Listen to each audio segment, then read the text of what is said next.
ആനക്കേരളത്തിലെ ഒരു കാലത്തെ ഉയരക്കേമന്മാരോട് പൊരുതാൻ പുത്തംകുളം ഷാജിയേട്ടൻ മല കടത്തിക്കൊണ്ടുവന്ന രാജപുത്ര രക്തം.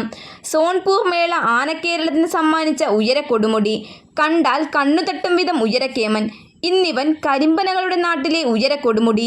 SK ഗ്രൂപ്പിന്റെ ഉയരക്കേമനായ പോരാളി. പേരെടുത്ത മത്സരപൂരങ്ങളിലെ പ്രധാനി. ഇവൻ ഗജരാജ കൊടുമുടി സാക്ഷാൽ ചെറുപ്പുളശ്ശേരി അനന്തപത്മനാഭൻ.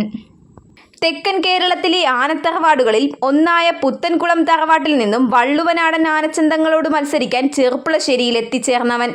പഴയ പുത്തൻകുളം അനന്തപത്മനാഭൻ, ഇപ്പോഴത്തെ ചെറുപ്പുളശ്ശേരി അനന്തപത്മനാഭൻ. 10 അടി ഉയരമുള്ള ഒരു ആന ഇന്ന് ആനപ്രേമികളുടെയും ആന ഉടമകളുടെയും എല്ലാം സ്വപ്ന സാക്ഷാത്കാരമാണെങ്കിൽ, ഒരുമാതിരിപ്പെട്ട ഏതൊരു ആനയുടമയോട് ചോദിച്ചാലും തൻ്റെ ആന 10 അടി എത്തുമെന്ന് ഒറ്റ ശ്വാസത്തിൽ പറഞ്ഞു കളയുന്ന കാലത്ത് 10 അടി തിളക്കത്തിൽ നിന്നും ഒരു പണമിട തൂക്കം പോലും കുറയാത്ത ഒരു ഉയരക്കേമൻ.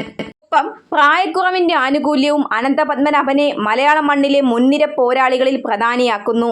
30-നും 35-നും മധ്യേയാവും അനന്തൻ്റെ പ്രായം. ചില ആനകളെങ്കിലും 40 വയസ്സുവരെ കാര്യമായ വളർച്ച പ്രകടിപ്പിച്ചിട്ടുള്ള ചരിത്രം മുഖവിലിക്കെടുത്താൽ ഈ 10 അടി കേമൻ അല്പം കൂടി ഉയരം വയ്ക്കാനുള്ള സാധ്യത തള്ളിക്കളയാനുമാവില്ല. ജന്മം കൊണ്ട് ബീഹാറിയാണ് അനന്തൻ. അങ്കോപാംഗ ലക്ഷണ തികവുകളേക്കാൾ ഏറെ പെട്ടെന്ന് ആർക്കും എത്തിപ്പിടിക്കാനാവാത്ത ഉയരം തന്നെയാണ് ബീഹാറികളുടെ തുറുപ്പുചീട്ട്. വീണെടുത്ത കൊമ്പുകളും നിലത്തിഴയുന്ന തുമ്പിക്കൈയും മുറം പോലുള്ള വലിയ ചെവികളും തേൻ നിറമാർന്ന കൊമ്പുകളും അങ്ങനെ മാതംഗശാസ്ത്രം അനുശാസിക്കുന്ന ലക്ഷണക്കണക്കുകൾ പ്രകാരം അനന്തനെ എല്ലാ ലക്ഷണങ്ങളും തികഞ്ഞവനെന്ന് വിളിക്കാനൊക്കില്ല. കീഴ്ക്കൊമ്പുകളും ആനയുടെ വലുപ്പമനുസരിച്ച് അത്ര വലുതല്ലാത്ത ചെവികളും കഷ്ടിച്ച് മാത്രം നിലം തൊടുന്ന തുമ്പിക്കൈയും ചെറിയ ന്യൂനതകളായി പറയാം. നല്ല വെളുപ്പ് നിറമാർന്ന 18 നഖങ്ങളും ഭംഗിയാർന്ന മദഗിരിയും ഉയർന്ന വായുകുംഭവും വളവുതിരിവില്ലാത്ത വാലും പിന്നെ മോശമില്ലാത്ത ഇടനീളവും മേന്മകളുടെ ഗുണത്തിൽപ്പെടുത്താം. അതേസമയം എല്ലാ ലക്ഷണങ്ങൾക്കുമപ്പുറം ഉയരക്കേമത്വവും അതിനു തക്ക തലയെടുപ്പും തന്നെയാണ് അനന്തനെ ഉത്സവ നഗരികളുടെ പ്രിയങ്കരനാക്കുന്നത്. തലപ്പൊക്ക മത്സരവേദികളായ ചക്കുമരശ്ശേരി ക്ഷേത്രത്തിൽ ഒരിക്കൽ മംഗലംകുന്ന് കർണനെയും ചെറായി ക്ഷേത്രത്തിൽ തെച്ചിക്കോട്ടുകാവ് രാമചന്ദ്രനെയും നന്നായി വിയർപ്പിച്ചുവിട്ട ശേഷം മാത്രം വഴങ്ങിക്കൊടുത്ത ചരിത്രമുള്ള അനന്തൻ ഇപ്പോൾ തലപിടുത്തത്തിൻ്റെ സിദ്ധികളിലൂടെ ഉത്രാളിക്കാവ് പോലെ പാലക്കാടൻ മണ്ണിലെ പ്രധാന ക്ഷേത്രങ്ങളിലും അവിഭാജ്യ സാന്നിധ്യമായി മാറിക്കൊണ്ടിരിക്കുന്നു.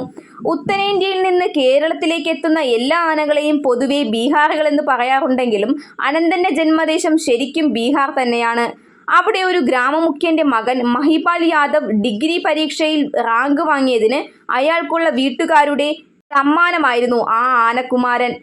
ആന മദപ്പാടിലേക്ക് എത്തുകയും ഒപ്പം ഇത്രയും ഉയരമുള്ള ഒരു ആനയെയും കൊണ്ട് ഇലക്ട്രിക് ലൈനുകൾ വരെ താഴ്ന്നു കിടക്കുന്ന ബീഹാറിലെ റോഡുകളിലൂടെ കടക്കുന്നത് അപകടകരമായതുകൊണ്ടുമാണ് അവസാനം മഹിപാലിൻ്റെ കുടുംബം ഇവനെ കൊല്ലം പുത്തംകുളംകാരനായ ഷാജിക്ക് വിൽക്കുന്നത്. അങ്ങനെയവൻ തിരുവിതാംകൂറിൻ്റെയും ആനക്കേരളത്തിൻ്റെയും അഭിമാനമായ പുത്തൻകുളം അനന്തപത്മനാഭനായി മാറി. ഇപ്പോൾ ചെറുപ്പുളശ്ശേരി അനന്തപത്മനാഭൻ. മറ്റൊരു വീഡിയോയിൽ മറ്റൊരു ഗജകേസരിയുടെ വിശേഷങ്ങളുമായി നമുക്ക് വീണ്ടും കാണാം. Thanks for watching.